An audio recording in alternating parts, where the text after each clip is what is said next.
at the University of Chicago. We're really pleased to see you all here.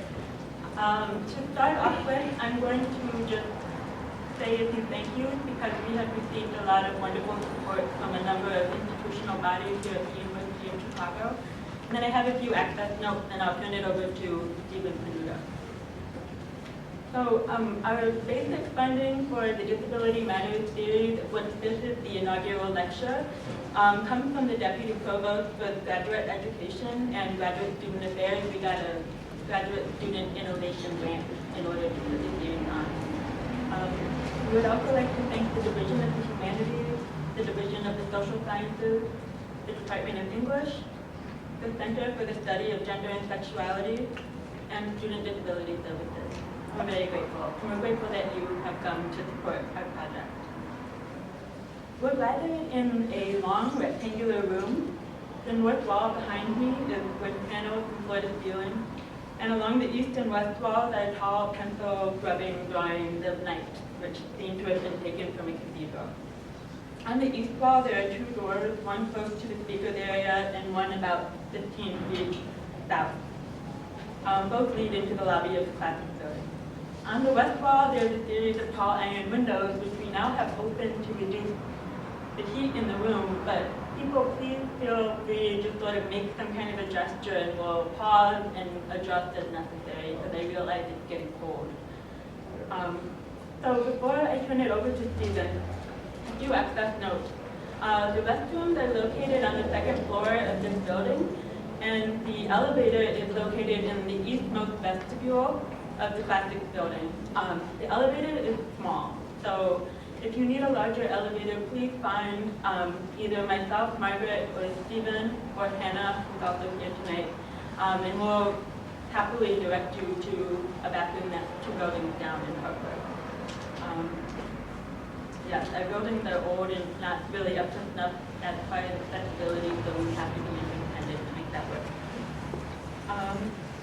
Okay, so just one last accessibility check. Can people hear the microphone?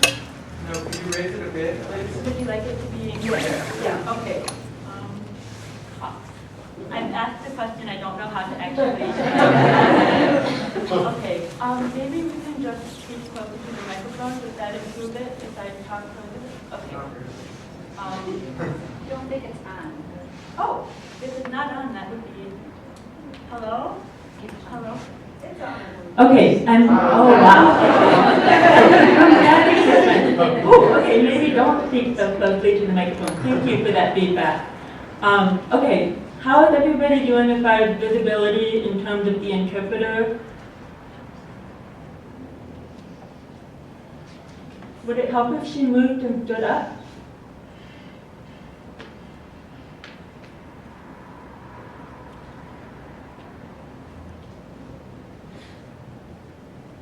Yeah, maybe over here to the left. Okay, great. Next up is, Is there any way we can close the window? is it too cold? I'm very jacket. Okay. Sorry. Okay, great. Thank you, everyone. We're on your side. Oh, I appreciate that. You're wearing your jacket.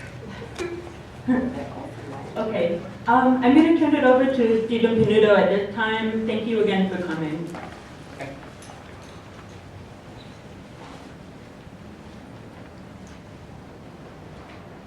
Thank you again, everyone, for coming. I'll just say a few words about. Can you hear me? I'm sorry. Yeah. Okay. I'll say a few words about the Disability Matters lecture series.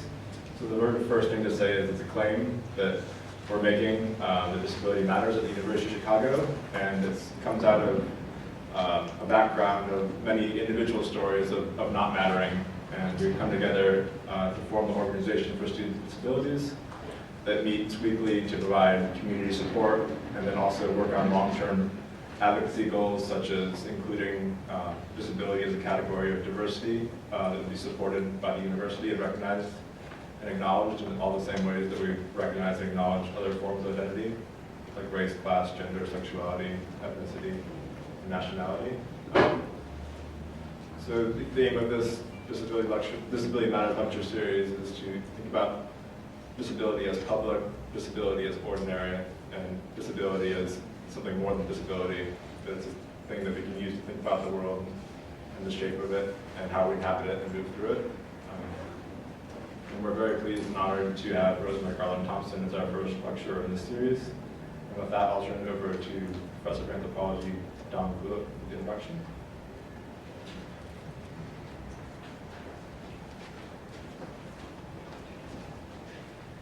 Thank you. I would like to congratulate Margaret, Stephen, and everyone else involved in this Disability Matters series, partly for getting it going in the first place, but also today for inviting Rosemarie Garland-Thomson to be the first speaker in what looks like it will be a very engaging series of lectures. And when I first wrote those words, I wrote inspiring series, but I realized that the word inspiring in a disability studies context is kind of toxic.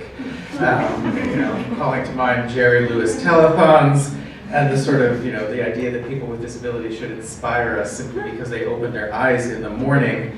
So I chose compelling, engaging instead.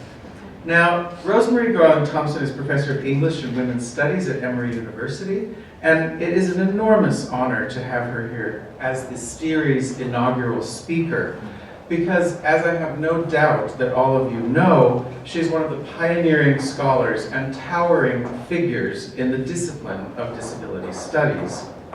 Her 1997 book, Extraordinary Bodies, Figuring Physical Disabilities in American Culture and Literature, that book broke new ground in its analysis of how physical impairments have been represented in American literature and culture, and how those representations are culturally and historically specific social constructions.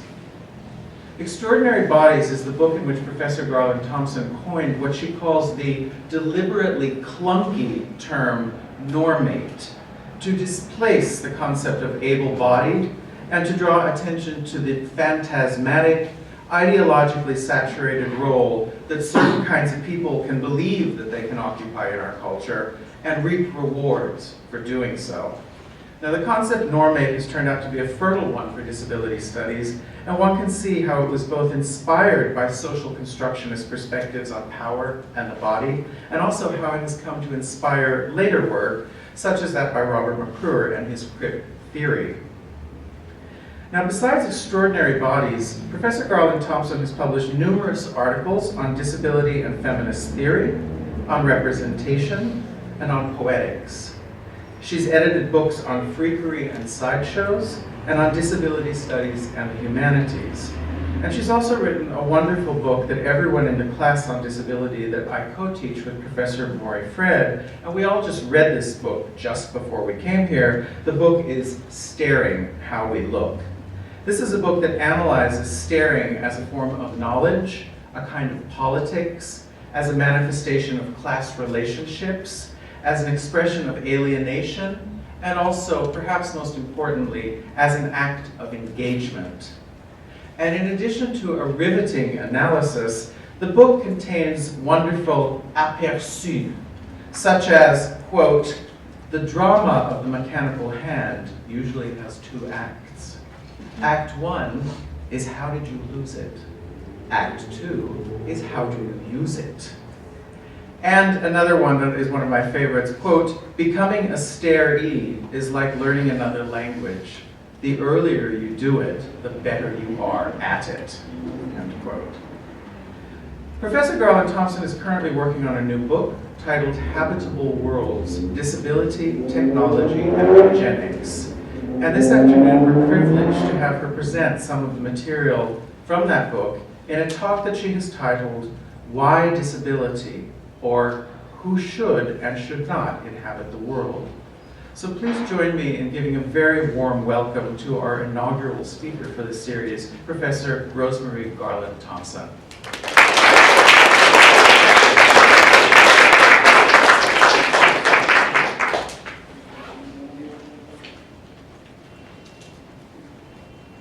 Thank you very much, Don, for that really generous and inspiring introduction. I'll have to read those books.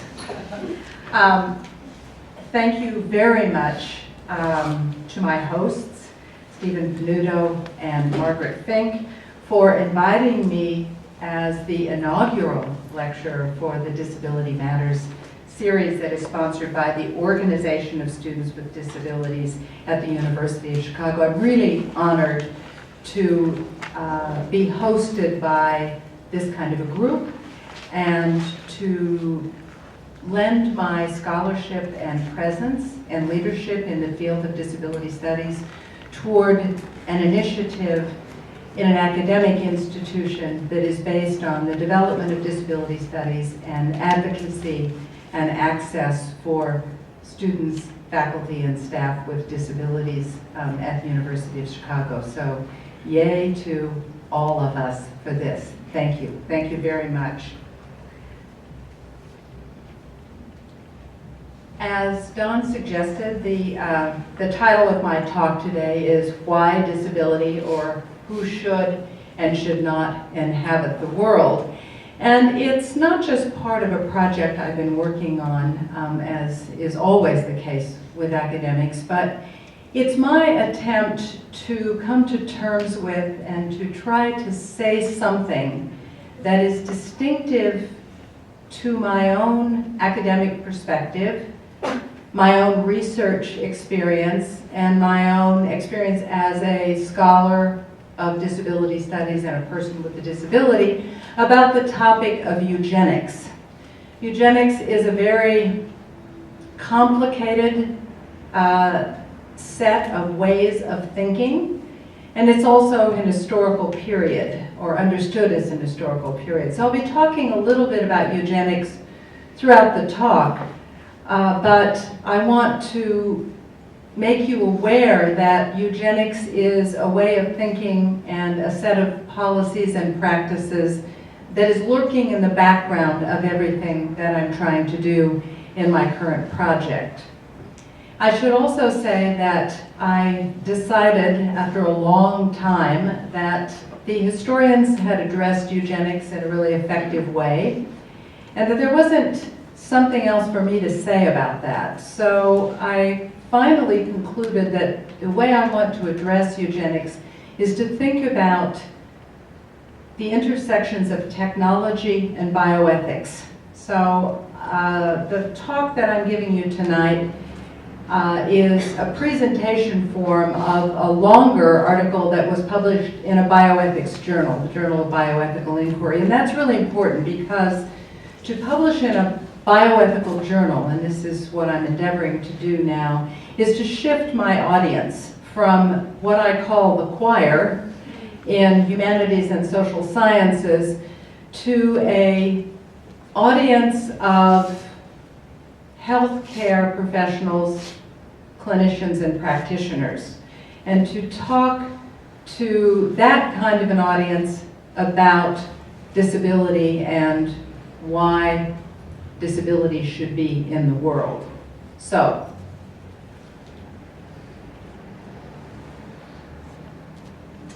this evening I'll be considering the question of why we might want disabled people in the world. Let me begin this with the 1568 Peter Bruegel painting entitled The Cripples. This painting suggests a fundamental contradiction about disability as a human condition. The Cripple shows a humble group of 4 men with what we today would call mobility impairments. These men are using a variety of prosthetic devices that range from crutches to a kind of proto-wheelchair. The men are out and about in the public world amongst fellow subjects and public buildings, perhaps scouting out the area for the best begging situation. The faces of the 2 gnome-like figures expressed a confused attentiveness, with mouths agape and searching, if perplexed, eyes. The other 2 men seem concentrated on the task at hand of getting about in an inaccessible terrain. Although this is a scene of begging, most probably, All four figures are deeply engaged in the challenges of navigating their world with disabilities. This representation expresses uncertainty rather than assurance, humility rather than entitlement, persistence rather than privilege, and ordinariness rather than distinction. In short, the parable that I want to draw from these paintings is that disability presents at once a problem and an opportunity for solutions. There inheres, in other words, in all things disability, a contradiction. This contradiction is summed up in two assertions from disability studies scholars. The first, and I quote, is, "Disability is the master trope of human disqualification." This comes from David Mitchell and Sharon Snyder. The second is a quote from my own work, and I use my own words, I quote myself. "What we call disability is perhaps the essential characteristic of being human." Mitchell and Snyder's claim suggests that disability restricts, that it excludes, it renders one exceptional, it disqualifies. But at the same time, my own assertion suggests that disability gathers us into the everyday community of embodied humankind.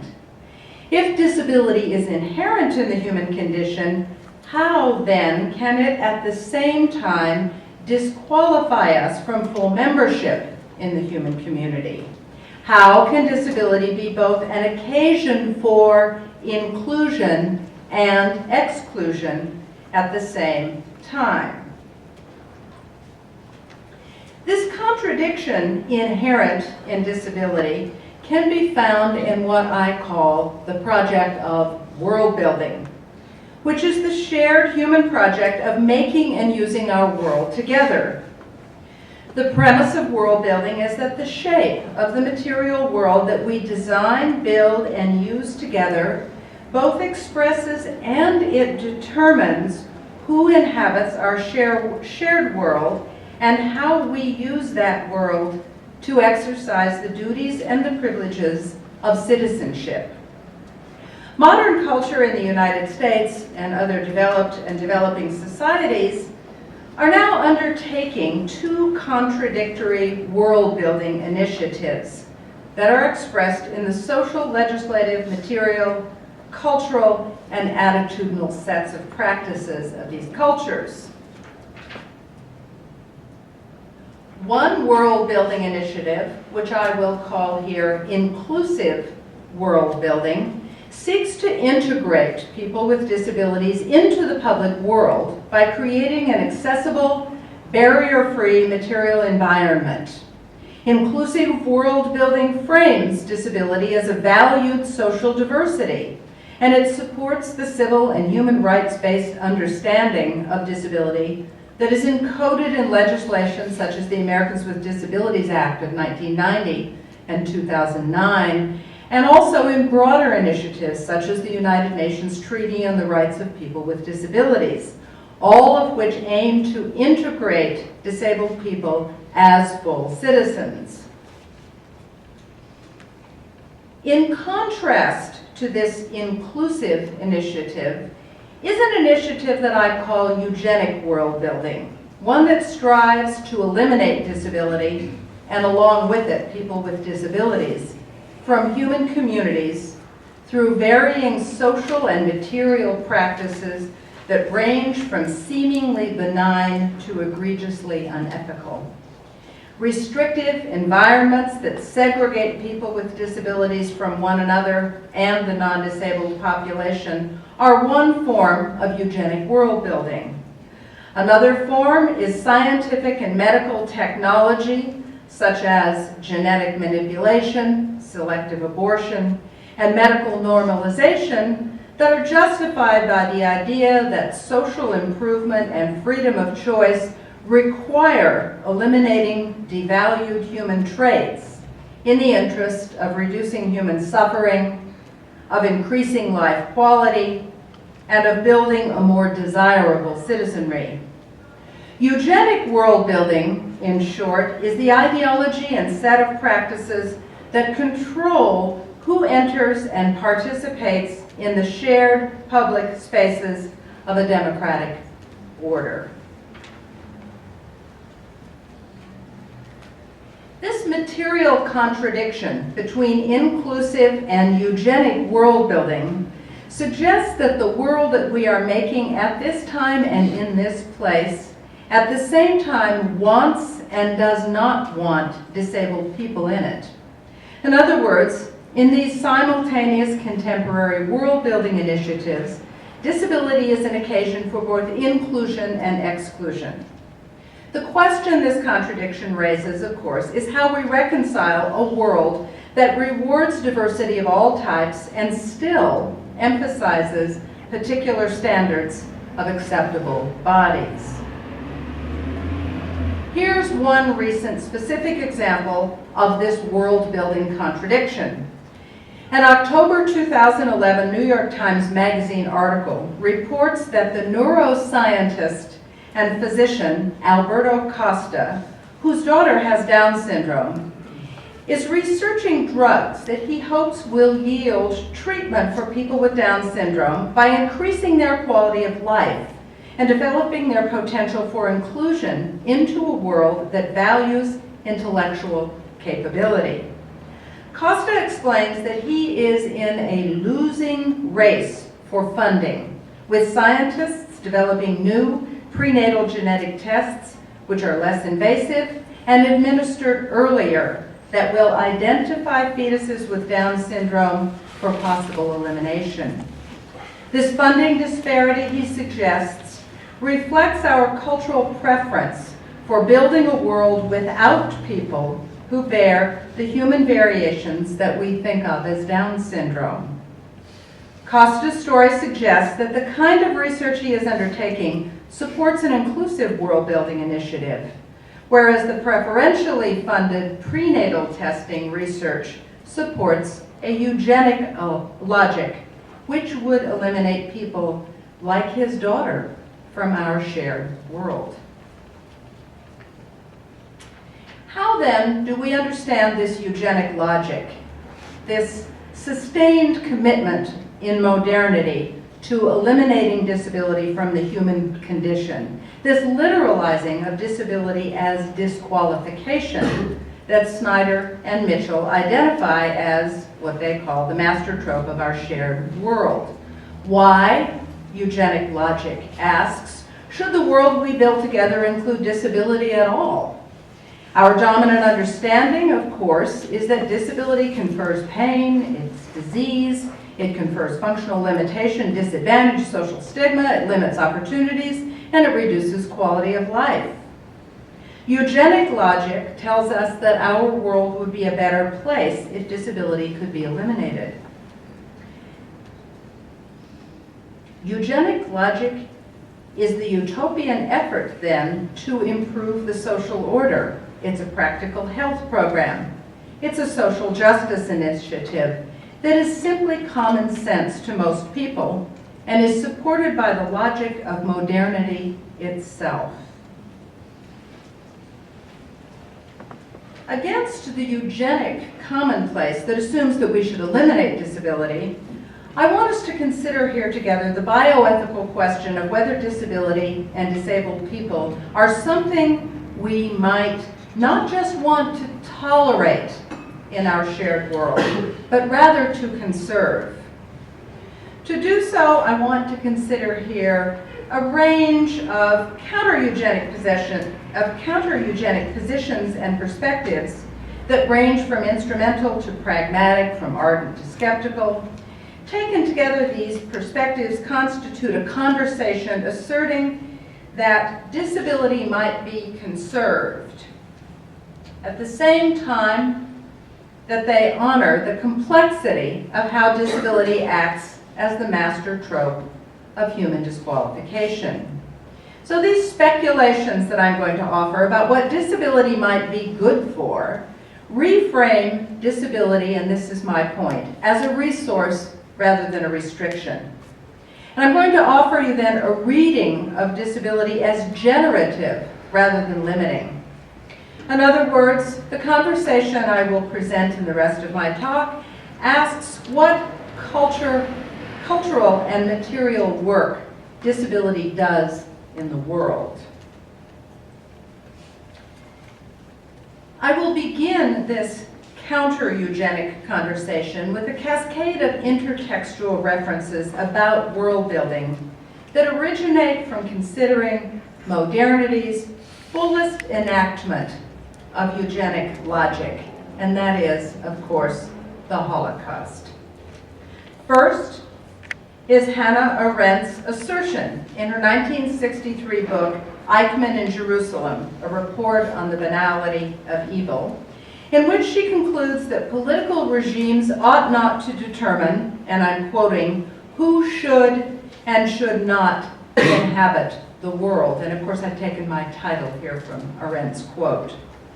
Echoing Arendt in 1990, the biologist Ruth Hubbard invokes again the question of who our world should include in her critique of genetic testing that selects and marks fetuses with disabilities for possible abortion.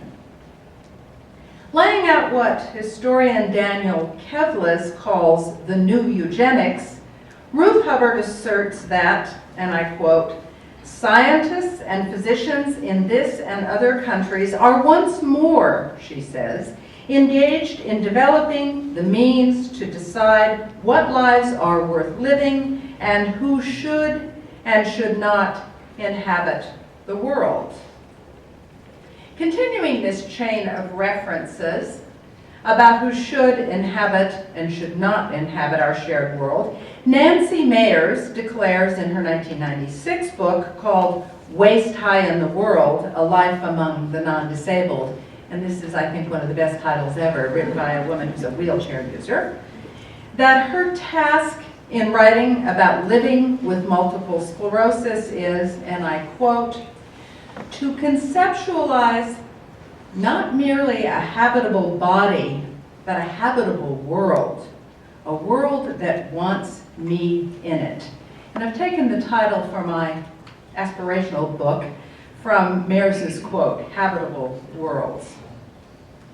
Conceptualizing the kind of work that Nancy Mayers calls for, the kind of work that wants, the kind of world that wants disabled people in it is urgent, I want to suggest. Eugenic logic has produced exclusionary attitudes that support the kind of funding dilemma Alberto Costo describes, but it's also given us practices and policies sanctioned by states and authoritative institutions that range from invasive normalization of disability, prophylactic selection, to euthanasia.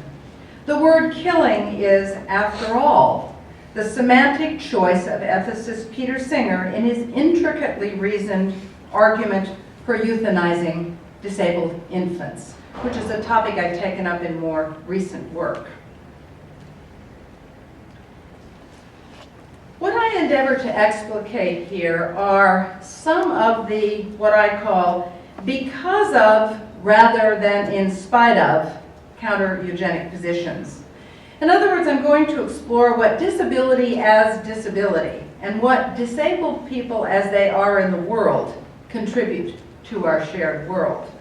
I don't mean productivity in capitalist economies nor contribution through individual agency or acts, but rather I want to think through the generative work of disability and people with disabilities through our presence in the world.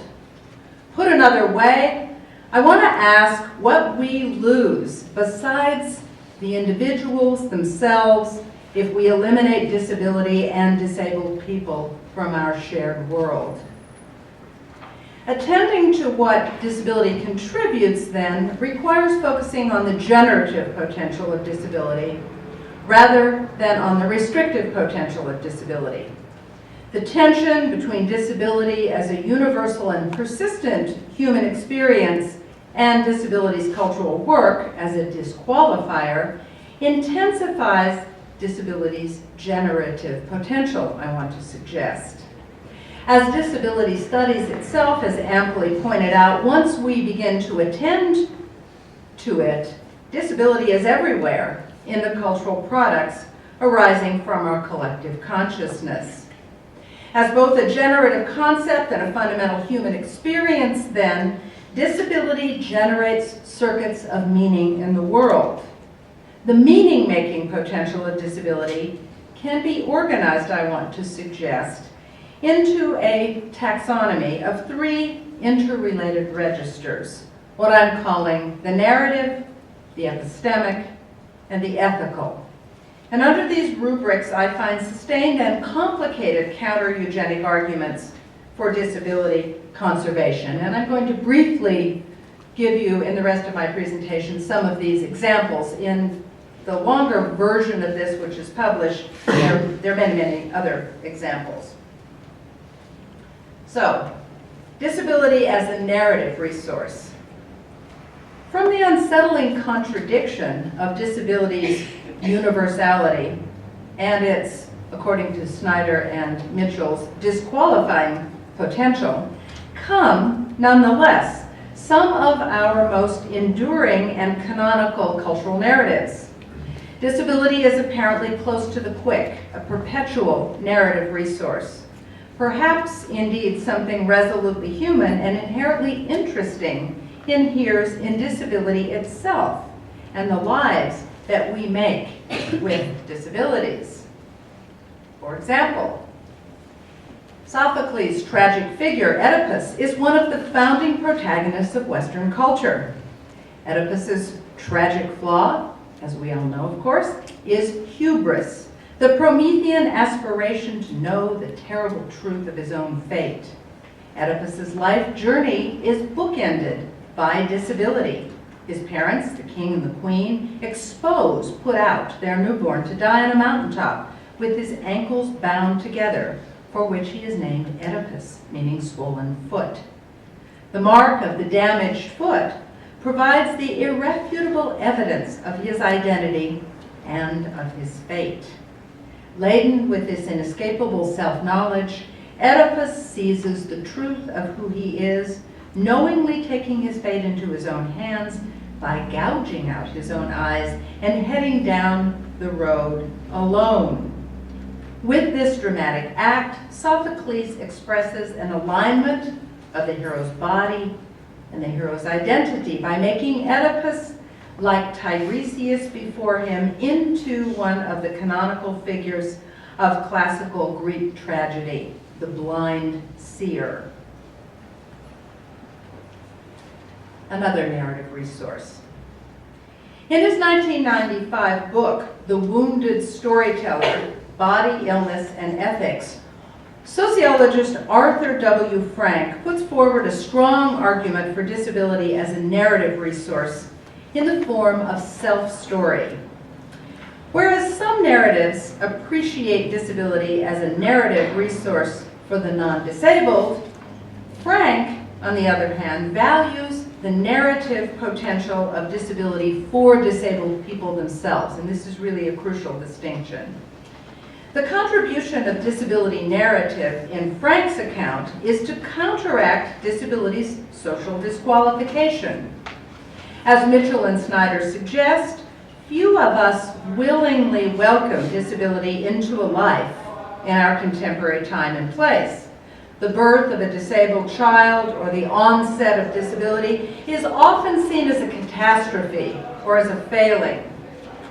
This is so because being disabled shifts one into an unappealing and unexpected social position that the medical sociologist Talcott Parsons in 1951 called the sick role.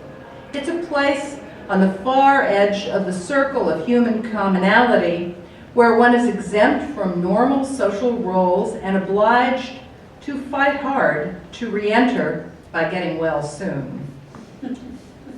Narrative is a productive, then, rather than a compensatory resource in Arthur Frank's ardent defense of disability's contribution. Of disability's contribution to self-understanding and identity formation. Using the more artistic language of wound and illness rather than the politicized and the rights-invoking language of disability, Arthur Frank asserts that being the author of one's own disability story, and I quote, transforms fate into experience. I think that's a lovely wording. Through narrative's restorative potential. Frank considers the narrative of his own wounding, he's a cancer survivor, and the proposed utility of a wound-telling story to be what he calls a survival kit. Disability in Arthur Frank's account, then, is an opportunity to develop what he calls voice, by which he means the capacity for making a coherent causal account from the arbitrary temporal incidents that compose acquiring, adjusting to, and experiencing the transformation of self that is becoming disabled. For Arthur Frank, voice expresses body through storytelling, redeeming through order-making, and reintegration into the human community. The work of narrative is, we know, selecting and linking random incidents that make a structured story with a beginning, a middle, and an end that puts retrospective order to the baffling chaos of experience that washes over us in each moment. Fortified and calmed with what Arthur Frank called story, we are equipped to navigate what happens next to us by folding it into our story of what has already happened and into the stories of those who've gone before us and who will follow us. Telling one's disability story, then, is an antidote to disability disqualification, to the social banishment and the apartness of the sick role and the stranger-making function of disability stigma. Making disability narrative then integrates one into the human community by generating, and I quote Frank here, the common bond of suffering that joins bodies in their shared vulnerability. Arthur Frank thus transforms the tragic narrative of disability that we see in Oedipus and many other narratives, this disability as isolation, into what might be understood as the comic narrative of disability as belonging. Sooner or later, and I quote, Arthur Frank assures us, everyone is a wounded storyteller. Thus, Frank's notion of wounded storytelling illustrates how disability can be an occasion for both exclusion and inclusion, but that the resolution of this contradiction can come through the process of narrative making.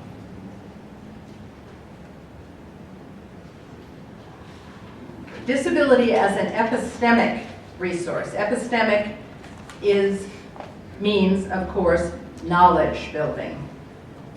For Arthur Frank, the generative work of narrative is to produce knowledge through rendering life experience into coherent and usable form. Disability narrative can thus contribute to knowledge making as an epistemic resource. What psychologists call embodied cognition suggests that people draw on their bodily experiences not only to think and to know, but also to construct our social reality.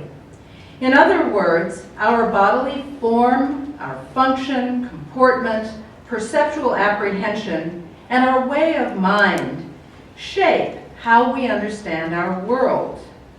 The current critical generation's critique of objectivity, master narratives, and a universal standpoint has discredited what we call the so-called view from nowhere, and it's also advanced a material turn that furthers a phenomenological approach to understanding embodiment.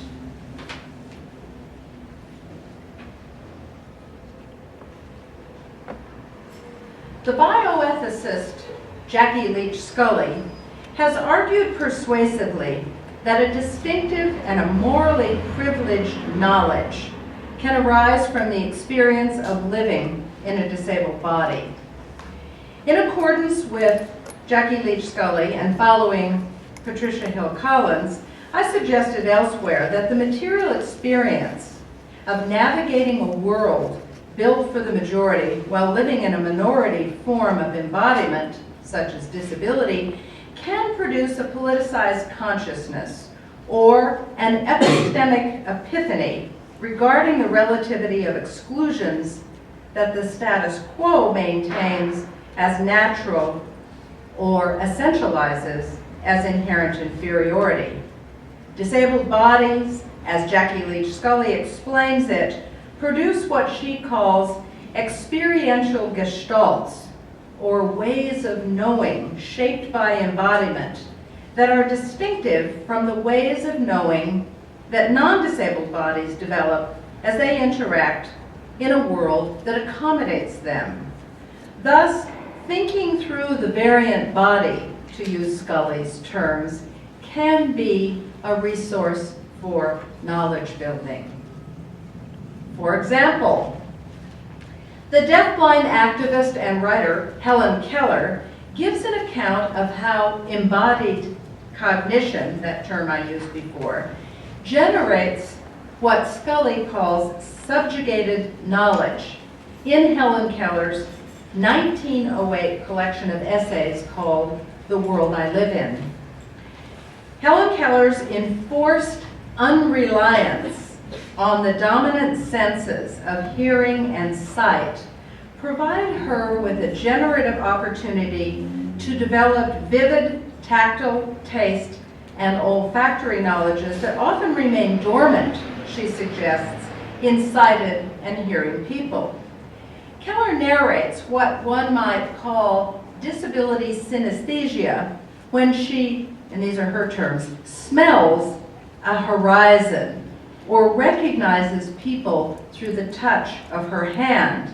And through analogy, she understands the difference between crimson and scarlet as colors through perceiving the olfactory distinction between the smells of an orange and the smell of a grapefruit. So her well-developed, this is Keller's, well-developed subjugated knowledge leads her to the observation that the typically sensed are limited by being what she calls, I love this term, smell, blind, and deaf. Touch, she concludes from her distinctive way of knowing, is what she calls a great deal the eye's superior, as this phenomenological analysis suggests. Okay, my last category here, disability as an ethical resource. So in this set of rationales that I'm offering here for disability conservation, I begin in disability's propensity to generate narrative, which in turn generates knowledge, and finally, for my explication today, generates an explicitly ethical counter-eugenic logic.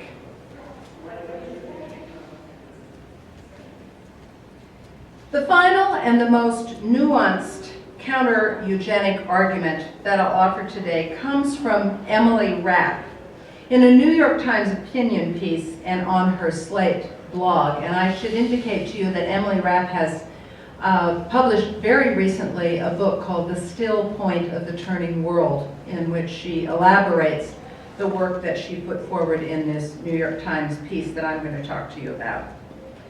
So Emily Rapp extends the ethicist Michael Sandel's critique of what he calls modernity's Promethean aspiration in her wrenching account of her experience and her understanding of parenting a child with a fatal disease.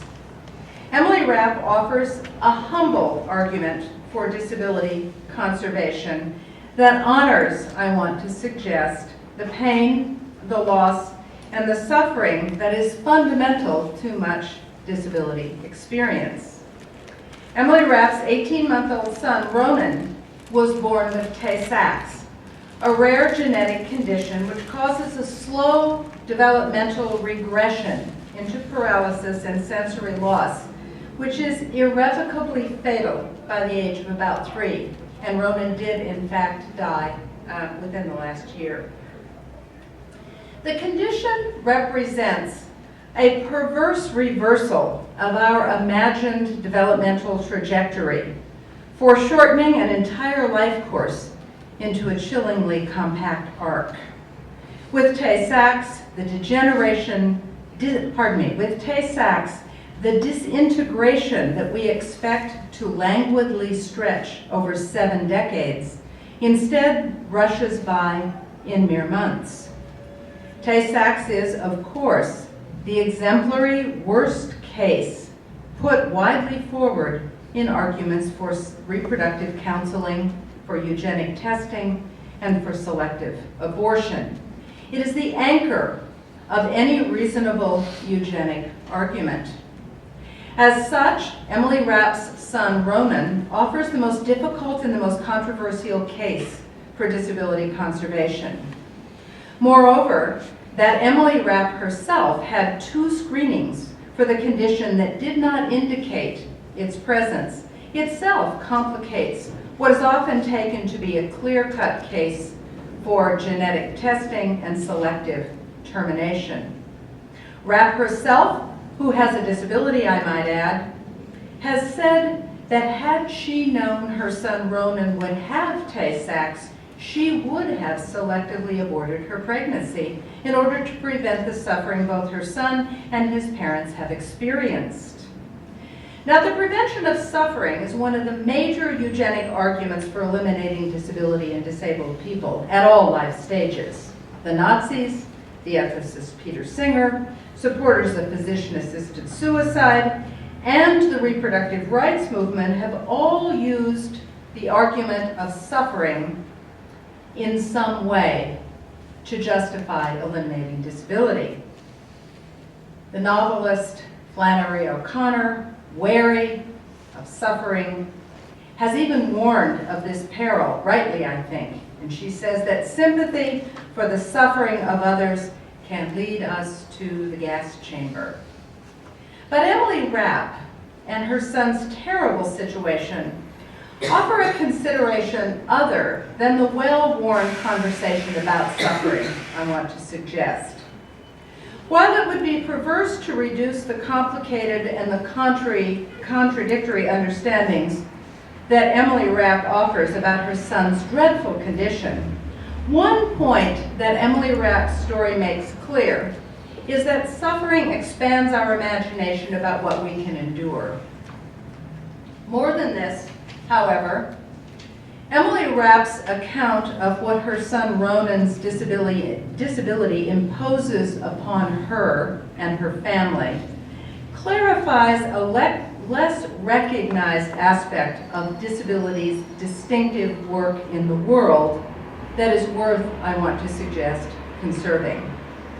Disability in general, and in particular Ronan's dramatic disability manifestation, offers an experience-based counter-narrative to the modern subject's understanding of the present moment as an opportunity to shape the future. Let me say that again. Disability, and Ronan's disability, offers an experience-based counter-narrative to the modern subject's understanding of the present moment as an opportunity to shape the future. And I'll talk about this because it's a counterintuitive point. Living with her son's disability compels Emily Rapp to, and these are her words, live without a future. To cultivate a primary, self-defining interpersonal relationship with her son in the lived present that presumes no future at all. Emily Rapp's forcible abandonment of the future stretches, I want to suggest, toward understandings and experiences that expand, and she corroborates this, what she, and perhaps even Ronan, might have had in an ordinary non-disabled life together. The terrible contribution of Roman's disability is rooted in the present and in presence. Disability speaks, in this case, only of the present. The prodigious cannot be prepared for, and it anticipates nothing in our control.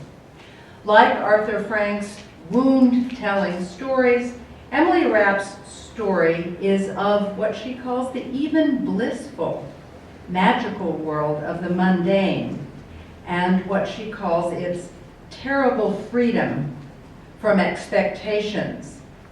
This world, I want to suggest, this set of experiences, would not be restorative in the sense that Arthur Frank suggests, but it may be, indeed, and Emily Rapp suggests this, transformative. One might say, then, that Emily Rapp's story could be just one more version of Lessons from the Disabled for the Non-Disabled. But I want to suggest instead that this forcible abandonment of the future that Emily Rapp explains constitutes something more complex and capacious. It is in some ways a modern counter-eugenic ethics.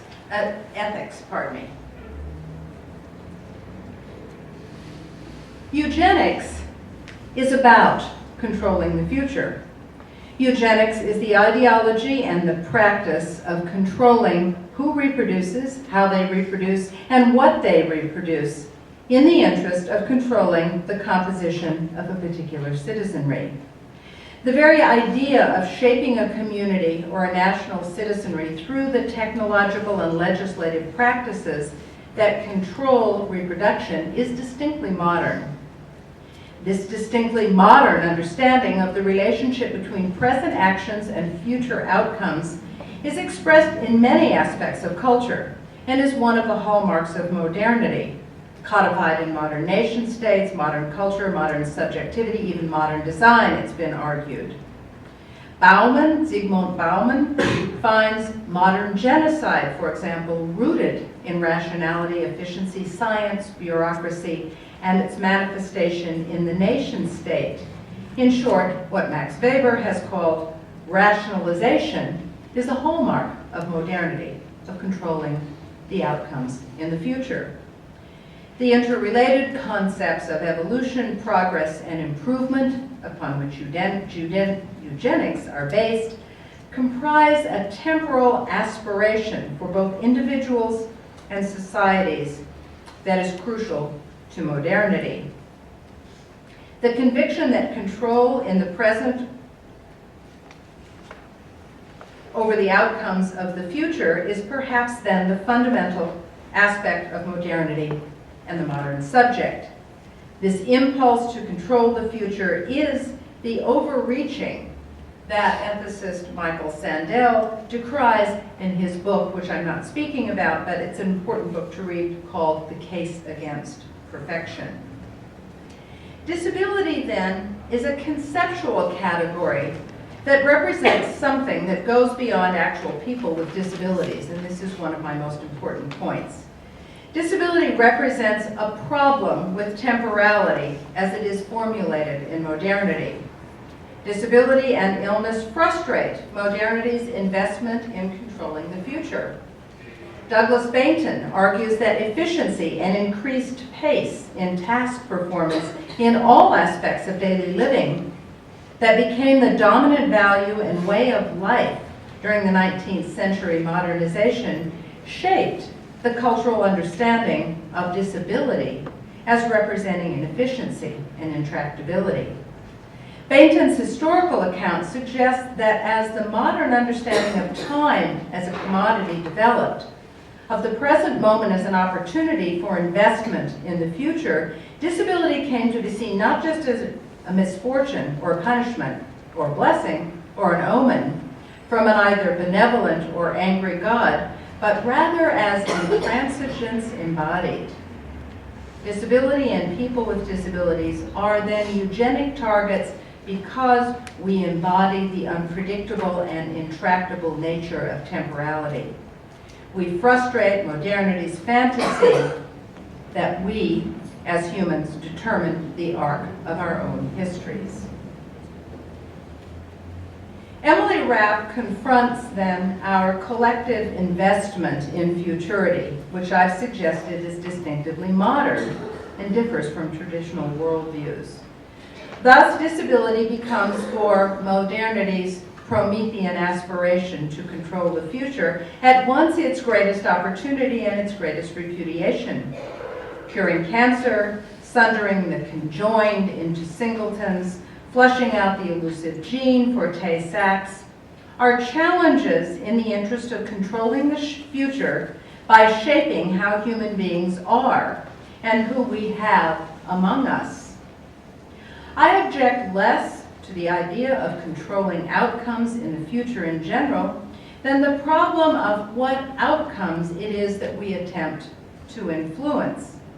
In other words, it's not so much making the future that we want that is the problem, but rather how we go about deciding what future we might want. So disability's contribution, its work then, is to sever the present from the future. More precisely, to be a narrative resource that does not mortgage the present on the future. More than simply an antidote to modernity's overreaching, disability contributes a narrative of a genuinely open future, one not controlled by the objectives, the expectations, and the understandings of the present. Disability then, I conclude, rescripts modernities and the modern subjects' temporal practices and understandings. Emily Rapp's son's Ronan, imminent and vivid mortality, indeed people with disabilities and disability in general, present the difficult challenge for modern subjects, not only to live in the moment, but also to engage in a relationship not based on the premise of the future. Disability demands that we might all imagine a subject without a future life trajectory that is perpetually managed in the present moment. The important complexity of Emily Rapp's story and that of her son and family is to be able to hold the contradiction of the work disability does in the world. For Emily Rapp, it is suffering entangled with joy. Emily Rapp's navigation of this contradiction is her story of Arthur Frank's woundedness, both hers and her son's. This is what I offer. This I offer is what the ethicist Michael Sandel calls the giftedness of disability. Thank you.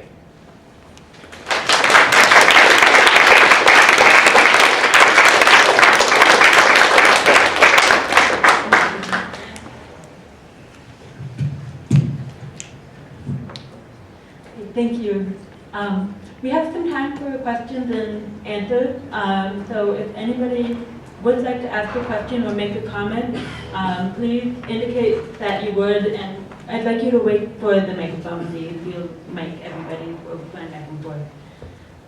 So any questions or comments for Professor Garland-Thomson?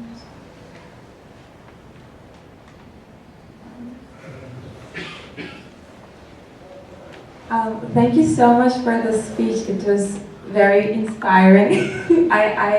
Oh my God, I have no words. I love, especially the section of your speech that dealt with modernity. And I want to link that to the final project that I'm trying to write for my class on anthropology and disability, in which I try to see how religion can work as a coping mechanism for people with disabilities. And I like to see how religion, in your view, or spirituality more broadly, can go against this, what modernity does with perfectionism and all sorts of things with the giving maybe people with disabilities with some tools to experiment that giftedness with vulnerability. So I want to see your perspective on that, and thank you so much for this speech. It was awesome. Thank you. Thank you very much. Can you say who you are? Oh, I never said that. My name is Meltem, and I'm a Turkish student here at the University of Chicago. Thank you so much. Thank you for your question. Spirituality and religion offer, well, the historic variations of spirituality that we think of as our religious traditions offer, I think, really useful narratives, and a great deal has been written for people with disabilities and for, of course, the non-disabled. And in one tradition, the Judeo-Christian tradition, it has been argued that the iconography of the suffering, disabled Christ figure is crucial to understanding disability not as, let's say, a disadvantage, but rather as an opportunity, in this case for salvation. And also, it has been pointed out that many of the stories of the saints in the Catholic tradition provide, I guess, kind of role models for people with disabilities. My colleague Nancy Eastland has written a book called The Disabled God, which makes the argument that the Christ figure as wounded and disabled provides a theology of liberation for people with disabilities. It's a really terrific book if you want to try to take a look at it. There's another aspect as well, and that is that what we think of as the traditional religious understandings of things come out of a tradition that is in some ways distinctly not modern. And in that sense, the investment in controlling the future that I've argued is particularly modern, along with its sort of Promethean aspirations of overreaching, using Michael Sandel's formulation, are not part of the traditional narrative of the spiritual self. So there's traditionally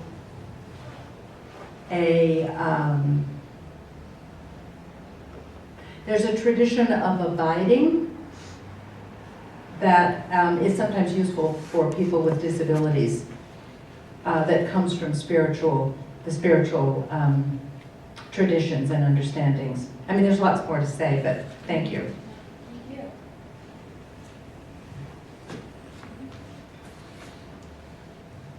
Hi, my name is Claire, and I had a question about the relationship between storytelling as a relationship of the past to the present, and perhaps even giving oneself one's own sense of one's future, and if that plays into how you're distancing disability from a particular understanding of the future. So does the wounded narrative give a different notion of relationship of disability to futurity? Thank you, that's an interesting question. I've been working a lot with narrative theory and tried to weave some of the, well, logic of how narratives work into the presentation, because of course the crucial aspect of narrative is to place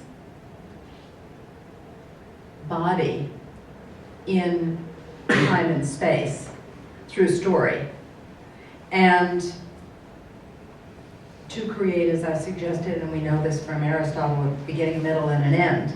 So there's a temporality to narrative itself and a spatiality. What I've been looking at is disability life writing. In particular, the works of the collection of essays called Too Late to Die Young, which is a wonderful collection of personal essays by Harriet McBride Johnson, in which she engages, well, she does lots of things, but one of the things she does is tell the story of her meeting with the ethicist Peter Singer at Princeton and in Charleston, in which she, through her narration of their meeting, makes a case for disability conservation, is my argument, by not arguing using rational arguments, which are the methods of philosophy and ethics, but rather by using narrative, by what I call vivid particularity in her narrative of her being in the world. And it's a very, I think, crafty and effective way to mount an argument against Singer's conclusion that disability should be eliminated from the world, basically. So maybe that's part of the answer to your question. Anna.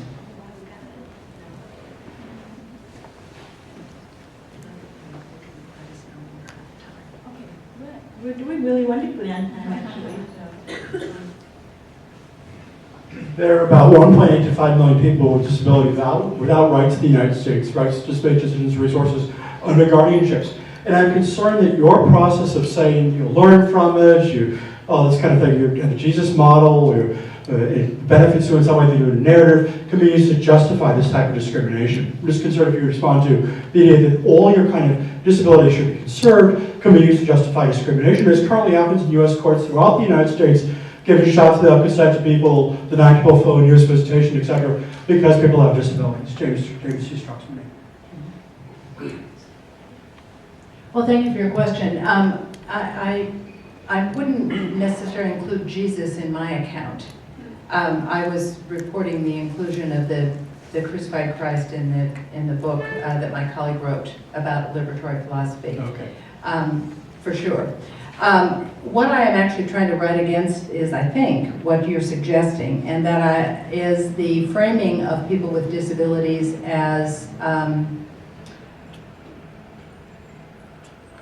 in need of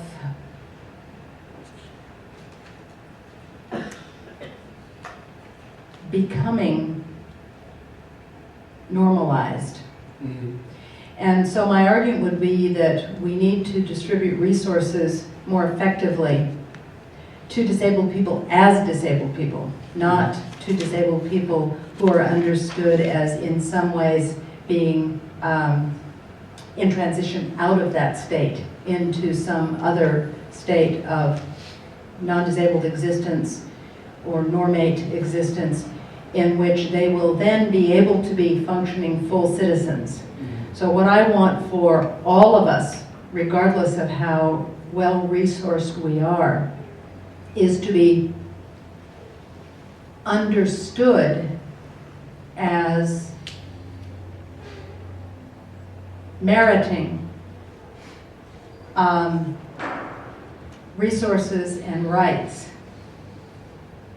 that will allow us to exercise the rights and obligations of full citizenship at any time and under any circumstances. Thanks for this response.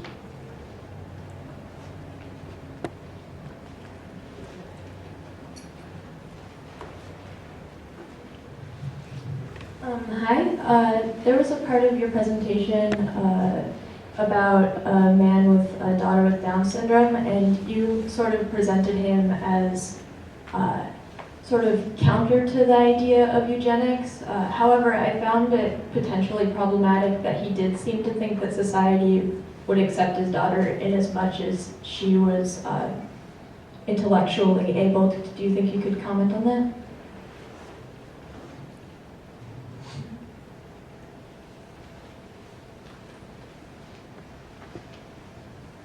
That's a very perceptive critique because Costa is developing treatments that will, and the way I said it was to increase the quality of life of people with Down syndrome.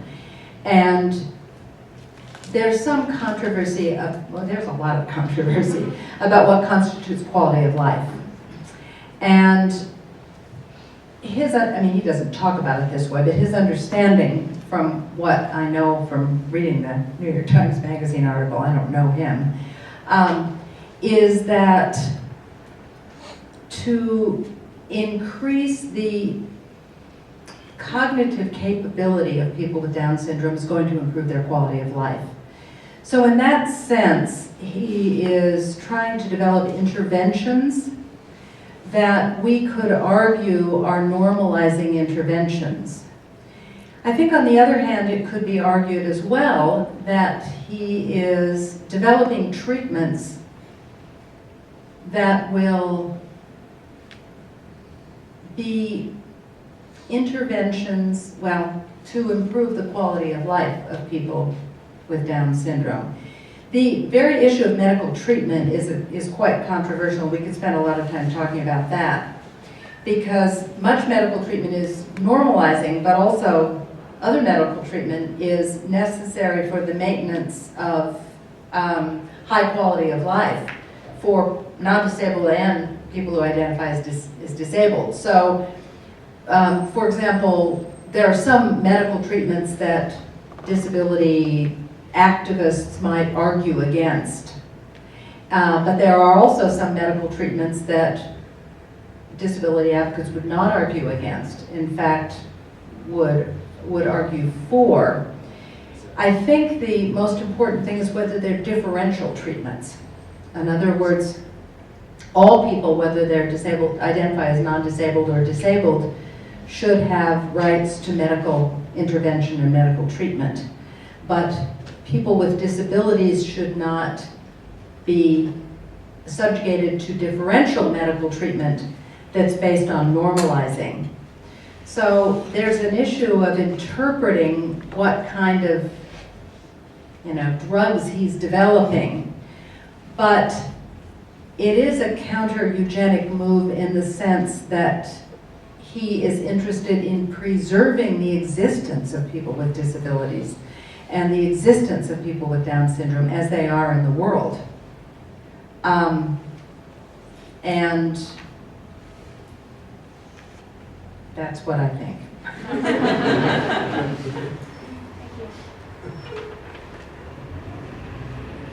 Time for about two more. I thought you would work. Okay.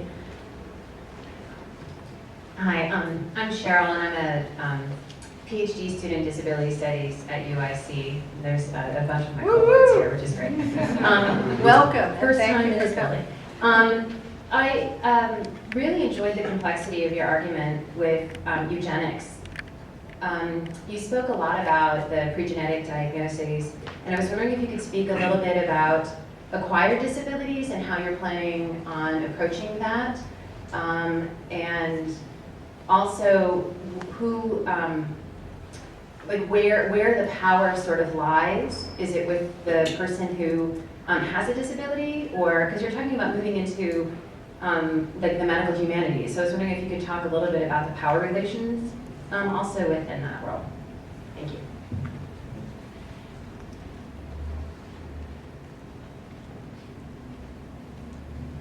Thank you. I'm not entirely sure what you're asking about the difference between, about a eugenic set of initiatives in relation to people with acquired disabilities. But I imagine that what you might be asking is how we might frame disability conservation in reference to acquired disabilities, in particular, let's say, the disabilities that come from what we think of as disease and illness. And that's one reason I was trying to work with Arthur Frank, although he's not talking about medical treatment. But a really good example of this is one book that I've worked with a lot, and that is, it's a piece of disability life writing called Autobiography of a Face. It's a fairly well-known book. It's by a woman named Lucy Greeley. And so Lucy Greeley tells the story of acquiring basically jaw cancer when she's 8 years old. And the repeated surgeries that she has to treat the cancer, but more than that, the repeated surgeries that she both chooses to have and is encouraged to have, that are aesthetic surgeries, basically, to normalize her appearance. And she makes a very strong case that the cancer was not the disabling part of her life as much as it was the surgeries that created for her a narrative of normalized appearance in the future that kept her from being able to live with the body she had. And that not just the struggle with an appearance impairment that was pretty significant, but the perpetual narrative of appearance improvement that went along with these surgeries. That's the interesting part of her story, and how corrosive that was for her. So I think that for people whose disabilities are manifest in that which we think of as disease or trauma-induced, that that we navigate those with a respect for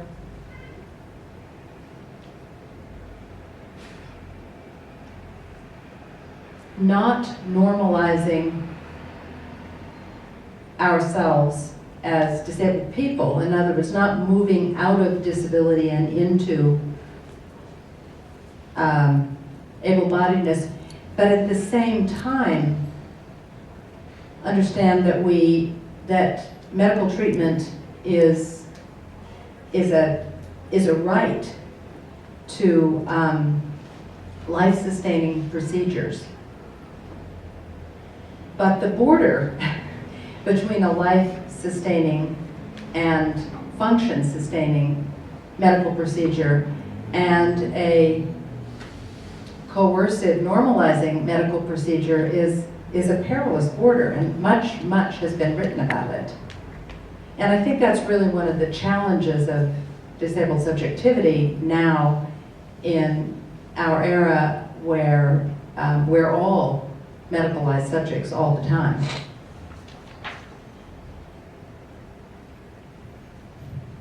Okay, one last question from the back.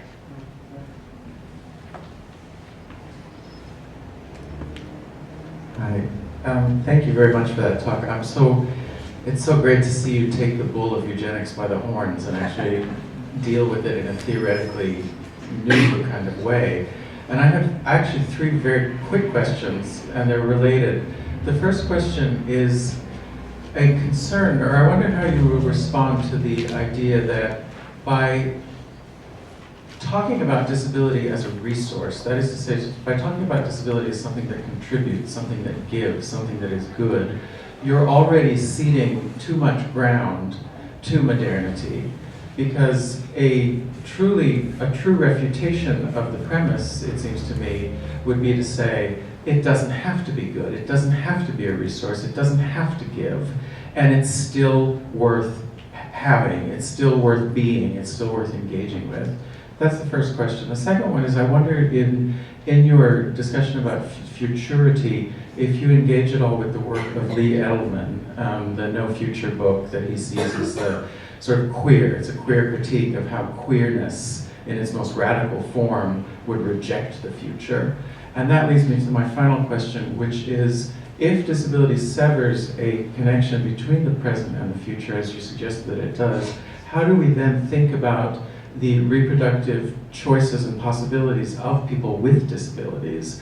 So people with Down syndrome, for example, who want to be parents, and other people with disabilities who are continually being prevented from exercising that choice, indeed that right, if you want to phrase it in that way. And how does that play into your thoughts about the future?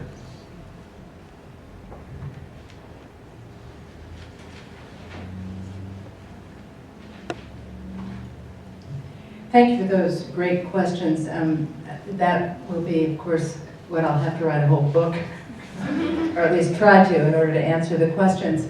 And I need to try to hold them in my head because I didn't write them down. I should say that, of course, Lee Edelman's argument about the future is running in the background of everything I'm saying, and for the same kinds of reasons. Can you just remind me a little bit what the first one was? About ceding the grounds to the argument of eternity, that in order for something to have the right to Exactly. exist, it has to be good, it has to contribute, it has to be a resource. That's exactly right, because of course the concept of a resource or the concept of generativity itself implies a future. And this is a question that is debated very much within bioethics, and that is the debate that exists between a kind of utilitarian notion of moral personhood and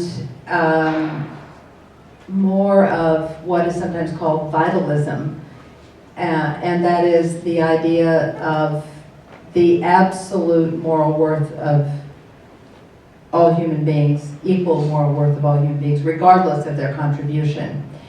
And I think that in order to make the argument for conserving disability, I have to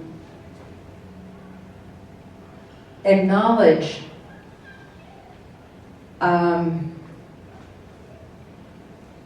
various, I guess, registers of value that are part of the conversation that is ethics and bioethics and philosophy in some ways. And so in some ways I'm entering into a conversation in trying to make the case for conserving disability, because the utilitarian perspective, which is a much more modern perspective, is making headway.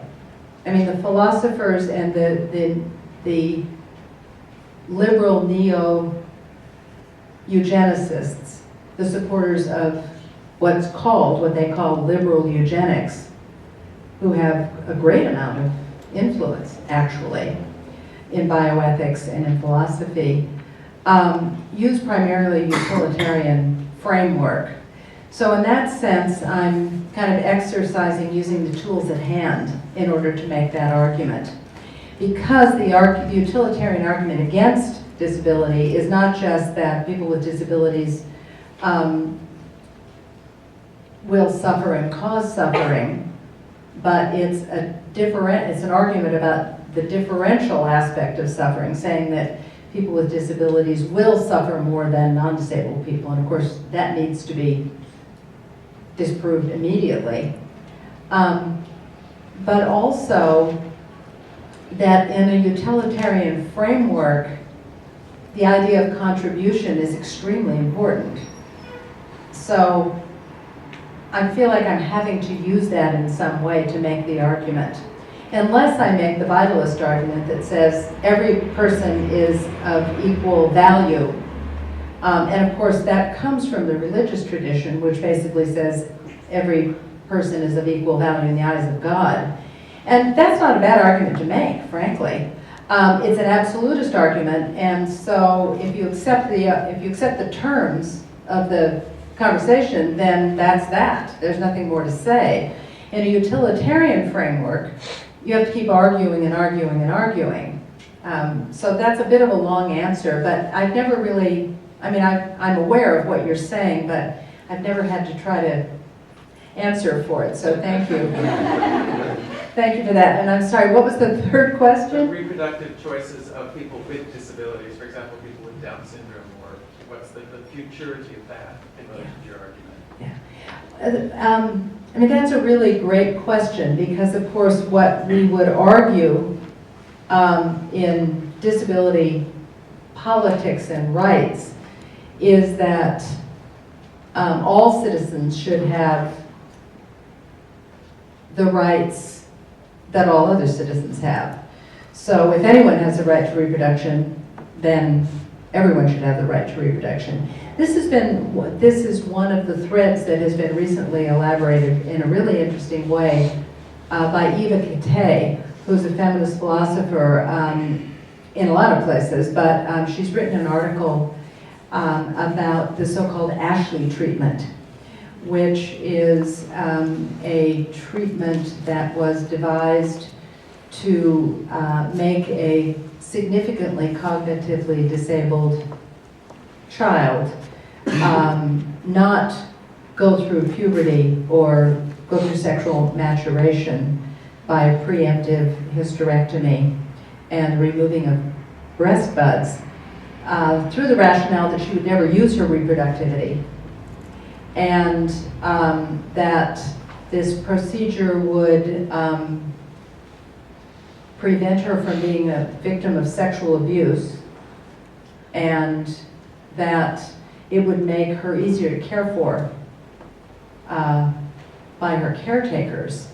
And Eva Kittay, of course, argues against this, but she argues against this, I think, in really interesting ways by saying that it's not so much that all people should have the right to reproduce, but that all people should have the right to the bodily integrity of reproductive maturation, regardless of how our reproductive maturation is utilized or fulfilled in any way, which I think is a really interesting argument, because the argument against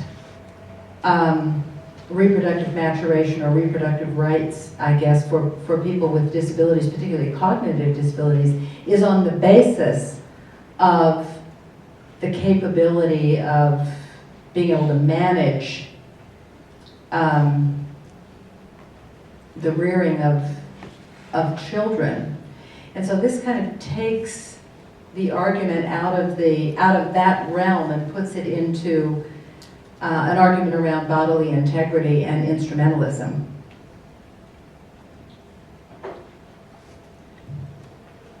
Thank you, everyone. I'd like to thank the ASL interpreter and the cart provider, and again, you for coming out. We do have a reception, a wine and cheese reception waiting, so if you would like to continue these thoughts in conversation form, we welcome you to do so. If you're particularly youthful looking, or if you're an undergraduate, please be willing to show us your ID before the time. Have a good night. Thank you again for coming.